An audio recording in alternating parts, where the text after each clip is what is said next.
India का PM कौन? India यानी Indian national development inclusive alliance सबसे बड़ी अलायंस है, इसलिए ये सवाल भी सबसे बड़ा है कि आखिर इंडिया का विपक्षी नेता कौन? यानी 2024 लोकसभा चुनाव में अगर सहमति बन गई, विपक्षी दल एकता की मजबूती दिखने लगी, तो पीएम का चेहरा कौन होगा? बेंगलुरु में 17 और 18 जुलाई को 2 दिन चली विपक्ष की मीटिंग में कुछ हासिल हुआ तो वह है महागठबंधन का नया नाम इंडिया यानी Indian national development inclusive alliance. सबसे बड़ा सवाल बना ही रहा कि 2024 लोकसभा चुनाव में मोदी के सामने कौन होगा, इसे लीड कौन करेगा।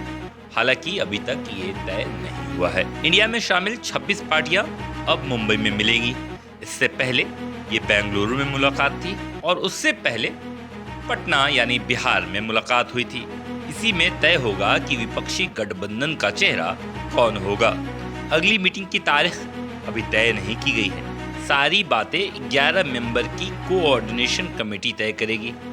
अलायंस का दिल्ली में एक अलग ऑफिस होगा, यानी सब पार्टियों के अलावा एक इंडिया का अलग ऑफिस होगा और इंडिया की चुनौती होगी कि वो एनडीए को हरा दे। बेंगलुरु में मीटिंग हुई। मीटिंग खत्म होने के बाद नीतीश कुमार, लालू प्रसाद यादव और तेजस्वी यादव प्रेस कॉन्फ्रेंस में नजर नहीं आए। बीजेपी के नेता सुशील कुमार मोदी ने दम भर आरोप भी लगाया।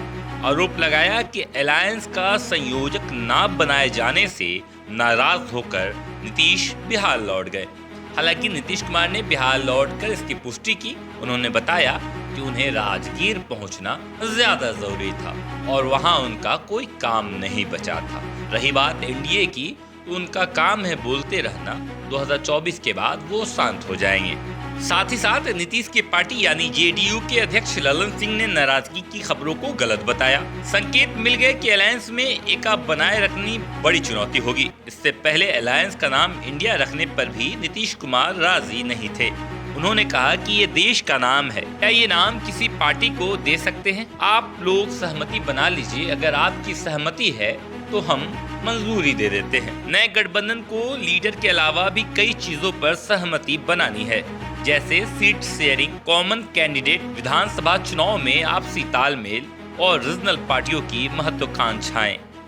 फिर प्रधानमंत्री पद के दावेदारी की लिस्ट भी काफी लंबी चौड़ी है। शरद पवार, नीतीश कुमार, ममता बनर्जी, राहुल गांधी, अरविंद केजरीवाल और राष्ट्रीय कांग्रेस के अध्यक्ष मल्लिकार्जुन खड़गे। हालांकि राहुल गांधी ने इंडिया अलायंस को लीड करने से अपना नाम हटा लिया है। उन्होंने साफ तौर पे कहा है कि हम इंडिया को सपोर्ट करेंगे। सबसे ज्यादा समझौता कांग्रेस के खाते में है, यानी कांग्रेस को सबसे ज्यादा इंडिया के लिए समझौता करना पड़ेगा।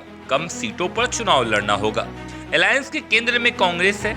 सबसे बड़ी पार्टी होने की वजह से छोटे छोटे दलों को संभाले रखना उसकी सबसे बड़ी जिम्मेदारी होगी। कांग्रेस ने बेंगलुरु की बैठक में 25 पार्टियों को बुलाया था।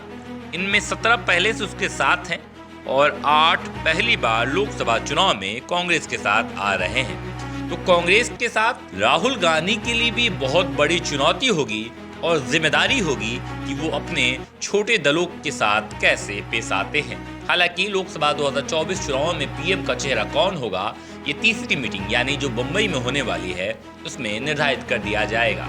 लेकिन जब तक ये नाम सामने नजर नहीं आता, तब तक एनडीए इस पर खूब मुस्कुरा चुटकी